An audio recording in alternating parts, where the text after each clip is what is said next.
Hello student, आज हम आपको पढ़ाएंगे गोलीय पृष्ठों पर प्रकाश का परावर्तन अर्थात reflection of light on spherical surface. इसमें सबसे पहले हम आपको बताएंगे गोलीय दर्पण के बारे में। तो सबसे पहले जानिए क्या होता है गोलीय दर्पण। गोलीय दर्पण spherical mirror SPHERICL spherical MIRROR। गोलीय दर्पण कांच के खोखले गोले का एक भाग होता है। गोलीय दर्पण कांच के खोखले गोले का एक भाग होता है जिसकी एक तरफ पॉलिश कर दी जाती है। गोलीय दर्पण कांच के खोखले गोले का एक भाग होता है जिसकी एक तरफ पॉलिश कर दी जाती है। देखिए आप गोलीय दर्पण कैसे बनाए जाते हैं। मान लीजिए ये कांच का एक खोखला गोला है।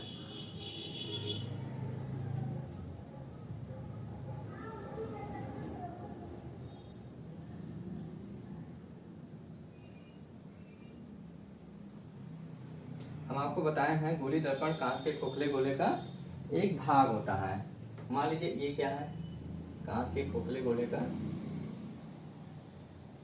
ये दोनों टुकड़े क्या है, देखे हैं कि कांच के दोनों खोखले गोले का एक क्या है भाग है। ठीक है, तो इसमें क्या करते हैं कि इसके एक तरफ पॉलिश कर देते हैं। तो पॉलिश कर दीजिए।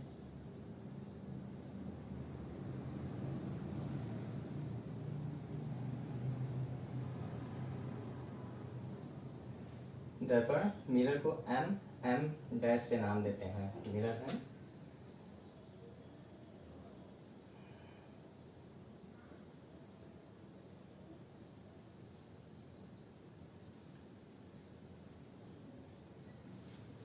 आपको हम बताएं कि गोलीय दर्पण क्या होता है। गोलीय दर्पण कांच के खोखले गोले का एक भाग होता है जिसकी एक तरफ पॉलिश कर दी जाती है। ठीक, गोलीय दर्पण दो प्रकार का होता है। गोलीय दर्पण दो प्रकार का होता है। पहला होता है अवतल दर्पण। अवतल दर्पण अवतल दर्पण को इंग्लिश में हम कहते हैं कॉन्केव मिरर।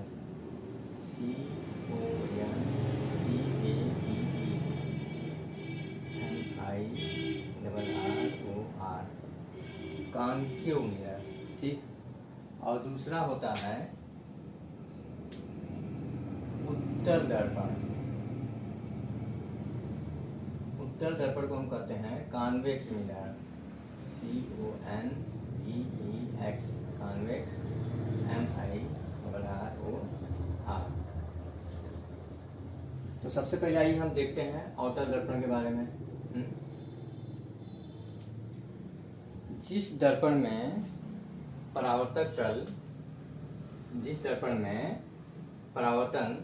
दबे हुए तल से होता है, मतलब ये जिस दर्पण में परावर्तन, यहाँ क्योंकि पीछे पॉलिश कर दी गई है, ठीक है ना। जिस दर्पण में परावर्तन दबे हुए तल से होता है, जिस दर्पण में परावर्तन दबे हुए तल से होता है उस दर्पण को अवतल दर्पण कहते हैं। अवतल दर्पण। जिस दर्पण में परावर्तन दबे हुए तल से होता है उसे हम कहते हैं अवतल दर्पण। चित्र में ये अवतल दर्पण है। और दूसरा है उत्तल दर्पण। जिस दर्पण में परावर्तन उभरे हुए तल से होता है, जिस दर्पण में परावर्तन उभरे हुए तल से होता है उसे हम उत्तल दर्पण कहते हैं। उत्तल दर्पण। एक बार फिर से सुन लीजिए। जिस दर्पण में परावर्तन दबे हुए तल से होता है, क्योंकि इसका परावर्तक तल जो है अंदर की ओर दबा हुआ होता है। ठीक, जिस दर्पण में परावर्तन दबे हुए तल से होता है उसे हम अवतल दर्पण अर्थात कॉन्केव मिरर कहते हैं। और जिस दर्पण में परावर्तन उभरे हुए तल से होता है उसे हम उत्तल दर्पण अर्थात कॉन्वेक्स मिरर कहते हैं। अब आपको मिरर समझ में आ गया होगा, है? गोली दर्पण क्या होता है, ठीक है। अब आइए, गोली दर्पण से संबंधित कुछ शब्दावली है, कुछ परिभाषाएं हैं, उनको जानना जरूरी है इस पाठ को जानने के लिए।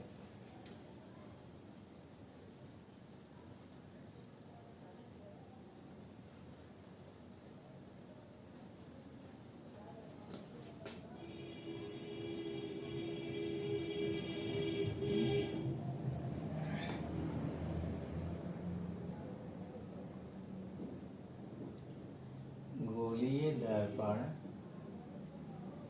से संबंधित परिभाषाएं।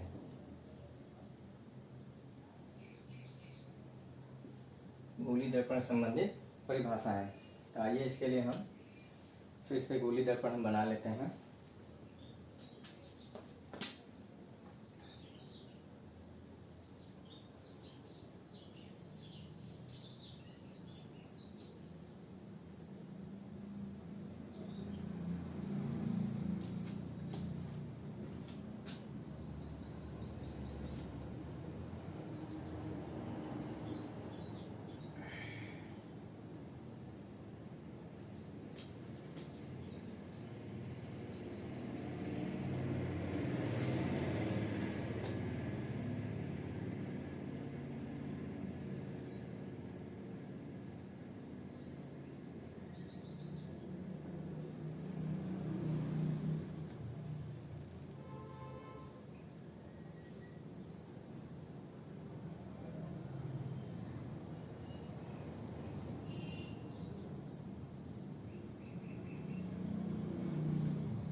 गोली दर्पण में ये है टी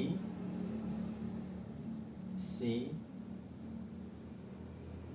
एफ, ये अवतल दर्पण, उत्तल दर्पण में भी यही नाम होता है, टी सी और एफ। गोली दर्पण से संबंधित परिभाषाओं के अंतर्गत पहला है, सबसे पहले आप लोग देखिए दर्पण का ध्रुव। पहली हेडिंग है दर्पण का ध्रुव। ध्रुव को इंग्लिश में पोल कहते हैं, pole of mirror, pole of MIRROR, pole of mirror. तो दर्पण का ध्रुव, यहाँ दर्पण से अर्थ गोली दर्पण से ही है, ध्यान दीजिएगा। दर्पण मतलब गोली दर्पण, ठीक है। तो दर्पण का ध्रुव, पोल ऑफ मिरर। तो गोली दर्पण के परावर्तक तल के मध्य बिंदु को, गोली दर्पण के परावर्तक तल के मध्य बिंदु को दर्पण का ध्रुव कहते हैं। गोली दर्पण के परावर्तक तल के मध्य बिंदु को दर्पण का ध्रुव कहते हैं।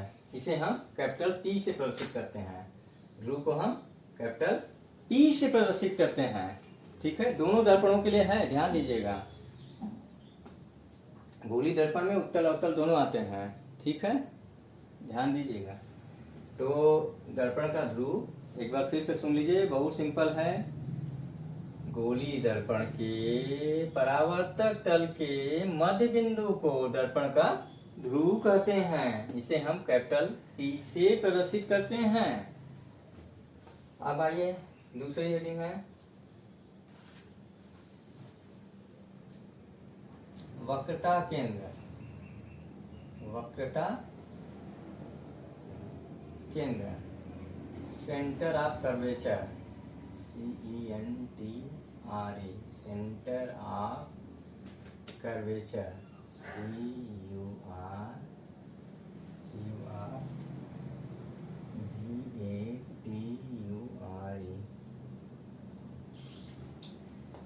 सेंटर ऑफ कर्वेचर, वक्रता केंद्र।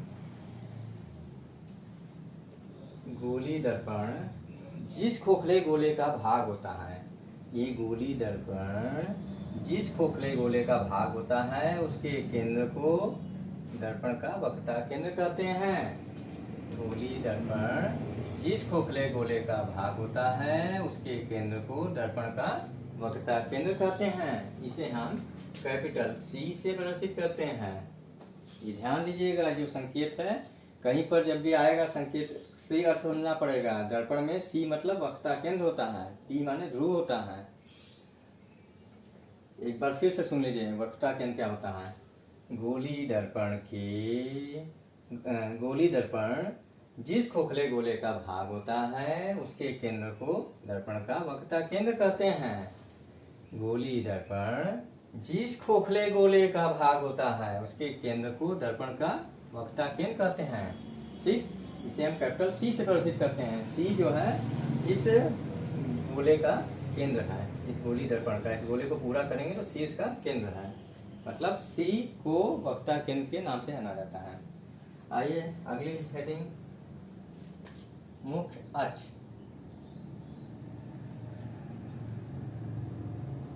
मुख्य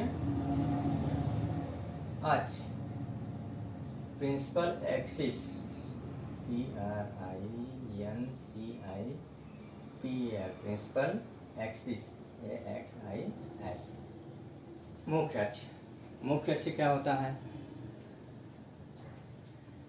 आपको ध्रुव समझ में आ गया, पी वक्रता केंद्र समझ में आ गया।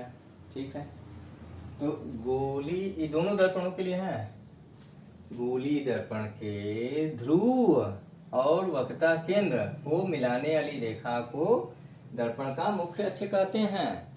गोली दर्पण के ध्रुव और वक्रता केंद्र को मिलाने वाली रेखा को दर्पण का मुख्य अक्ष कहते हैं। गोली दर्पण के ध्रुव और वक्रता केंद्र को मिलाने वाली रेखा को दर्पण का मुख्य अक्ष कहते हैं। चित्र में रेखा पीसी मुख्य अक्ष है। रेखा पीसी रेखा हमारे कोई लंबाई नहीं, पीसी आगे पीछे कितना बढ़ा दिए, रेखा पीसी है। पी से सी तक की दूरी नहीं, रेखा पीसी। मुख्य अक्ष मतलब दर्पण के ध्रुव और वक्रता केंद्र को मिलाने वाली रेखा। ठीक, शब्दों में परिभाषा रूप में इस तरह बोल सकते हैं, दर्पण के ध्रुव और वक्रता केंद्र को मिलाने वाली रेखा को दर्पण का मुख्य अक्ष कहते हैं। हम 2-3 बार इसलिए बोल रहे हैं ताकि आपको अच्छे से दिमाग में चला जाए। आप भी इसको दोहराएंगे तभी ठीक से समझ में आएगा। अगली हेडिंग है वक्रता त्रिज्या।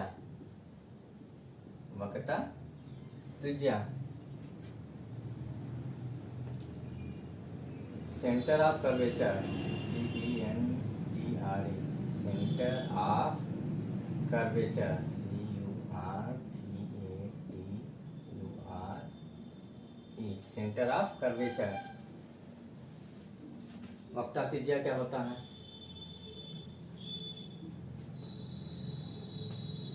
इसको देखिए एकदम सिंपल शब्दों में इस्तेमाल कीजिए। दर्पण के ध्रुव और वक्रता केंद्र तक की दूरी को दर्पण की वक्रता त्रिज्या कहते हैं। दर्पण के ध्रुव और वक्रता केंद्र तक की दूरी को दर्पण की वक्रता त्रिज्या कहते हैं। दर्पण के ध्रुव और वक्रता केंद्र तक की दूरी को वक्रता त्रिज्या कहते हैं।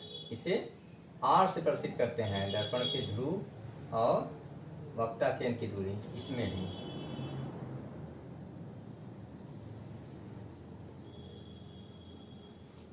दर्पण के ये दूरी जो है वक्रता त्रिज्या कहलाती है। मतलब इसको शब्दों में परिभाषा रूप में इस तरह से बोलेंगे, दर्पण के ध्रुव और वक्रता केंद्र तक की दूरी को दर्पण की वक्रता त्रिज्या कहते हैं। इसे स्मॉल r से प्रदर्शित करते हैं। ठीक है, अब आइए फोकस।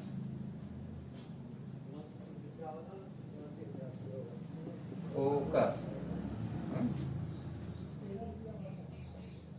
FOCUS, focus.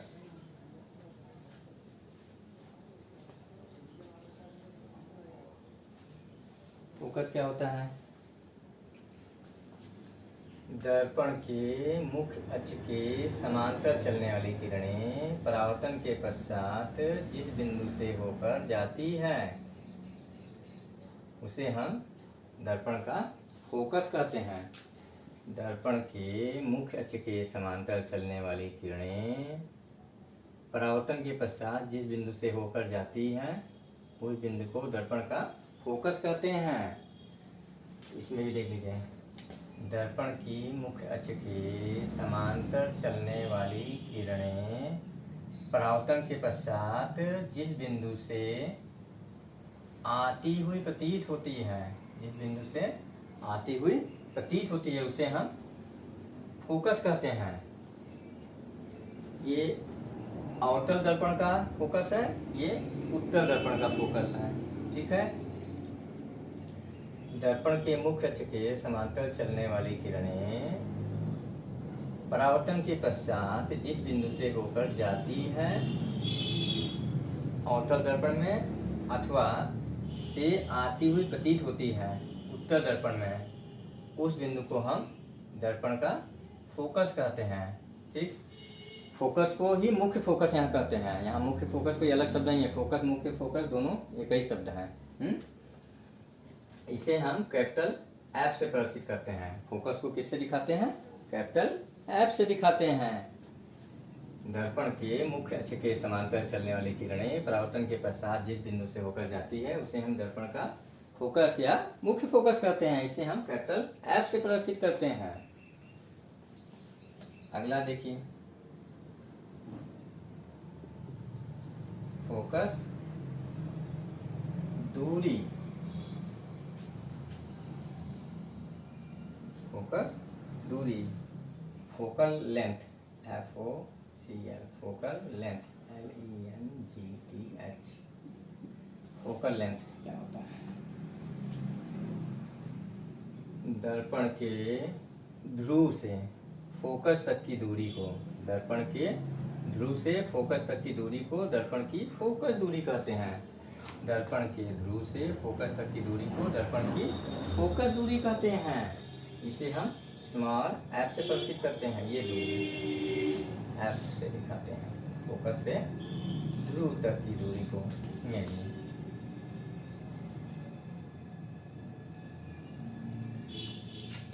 दर्पण के ध्रुव से फोकस तक की दूरी को दर्पण की फोकस दूरी कहते हैं।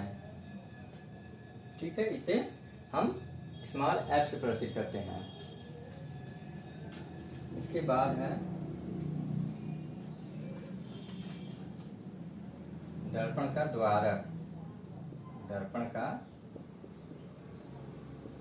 द्वारक, इसको इंग्लिश में कहते हैं एपर्चर ऑफ मिरर,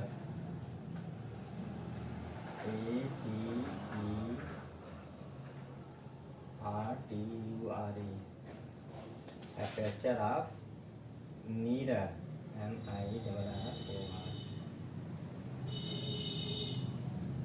दर्पण का द्वारक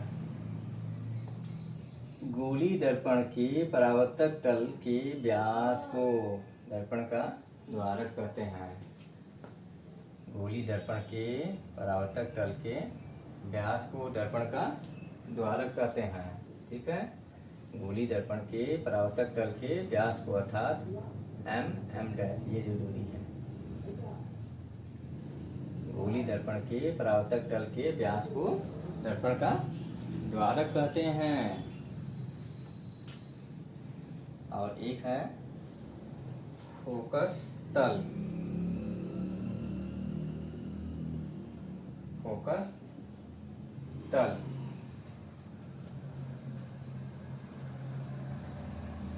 FOCAL, focal plane, PLANE, focus तल, फोकल प्लेन।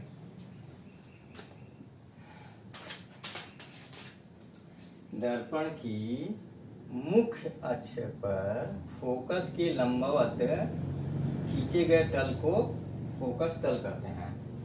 दर्पण की मुख्य अक्ष पर फोकस के लंबवत खींचे गए तल को फोकस तल कहते हैं। दर्पण की मुख्य अक्ष पर फोकस के लंबवत खींचे गए तल को फोकस तल कहते हैं। ठीक है, ये आज आपको हम बताएं गोली दर्पण क्या होता है और गोली दर्पण संबंधित परिभाषाएं। अगर आपको इस पाठ को ठीक से पढ़ना है तो इतना आपको अवश्य याद रखना पड़ेगा संकेतों का अर्थ। इसमें कम से कम 6 तो अवश्य आपको तैयार होना चाहिए, क्योंकि इन 6 का ज़्यादा नाम इस शब्द प्रयोग होता है। ठीक है, बाकी अगली वीडियो में हम इसको बताएंगे। यदि आप चाहते हैं कि हमारी अगली वीडियो आपके पास पहले पहुंच जाए तो इसको हमारे चैनल को आप लाइक सब्सक्राइब जरूर कर दीजिएगा।